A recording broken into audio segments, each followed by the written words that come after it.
talking of faith to you. God bless you. Po, meron niyo kami. Hindi na po, dito po kayo. Magandang umaga po sa inyo lahat.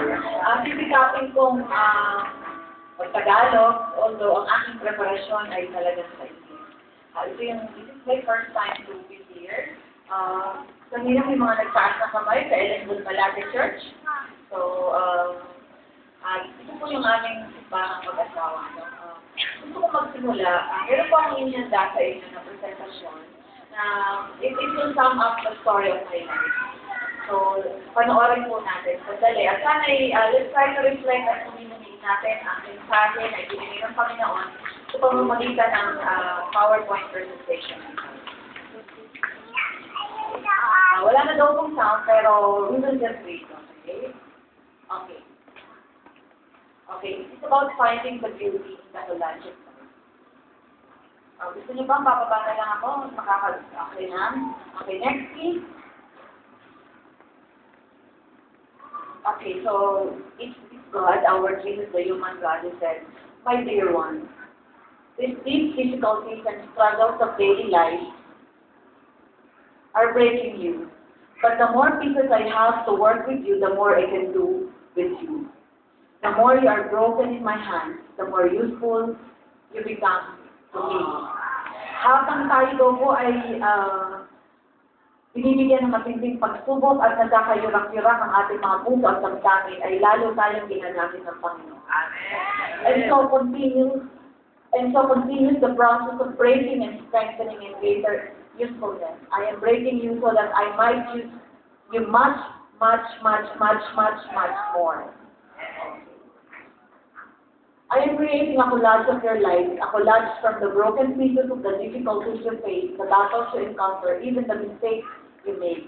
So, ang struggle po natin ay hindi lang struggle sa kabutihan, kundi kung paano natin iwasan ang mga tentasyon at kung paano tayo ilalayo ng demonyo sa Panginoon.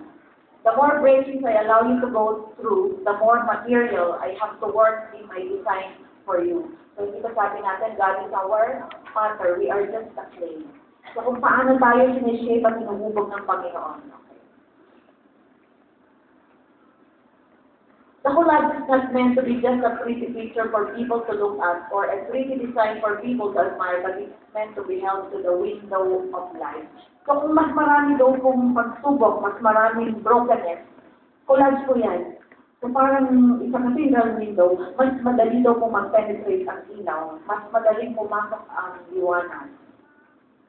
My light will shine throughout the stained glass window of your shattered pieces, revealing beautiful colors, enhancing depth, adding light and beauty to the lives of those who walk in your footsteps. Each trial that presents you is a new color, a new design within the window of your life. Each difficulty is a new shattered piece that I might use for my glory to you. Amen. If I were to take away these difficulties, I want you to remember this, because this po tayo magpo-focus later on. If I were to take away these difficulties, there would be holes and big gaps within my design. These difficulties complete my working within you. So, tingnan po natin kung bakit kailangan may mga potholes. Kung bakit kailangan may mga butas. Yun po ay in the form of our problems and difficulties. Okay, next. You might feel that your life would be simpler without this struggle, but yet you would also miss out on acquiring that beautiful jewel of experience, and others would miss out on the reflection and glow that Jesus brought them. So like a diamond, ang diamond po, mag-sparkle, lalabas po yung kanyang pinang kung ito ay ipapolish o tatakyasin. Okay? I too was a man of sorrow and acquainted with grief. I know that what it's like to sorrow and to be deeply grieved and moved to passionate and emotional tears. I suffered in all points, just as you do. My experiences were different than yours, but if you look up at the window of my life on earth, you'll see that I carry the same shattered pieces as your stained glass window. Next, please.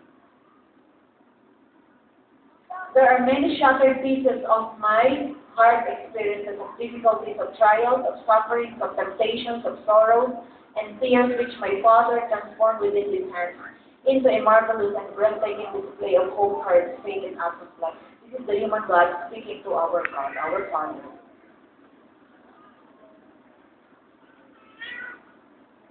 Look up and view the window that displays the story of my life and experiences on earth. I promise you that there is not one shattered piece within your window that you will not likewise find within me, within mine. Your lives are beautiful to me, past experiences and all. I know, mas pa malapit ang mangawit ang leeg ko.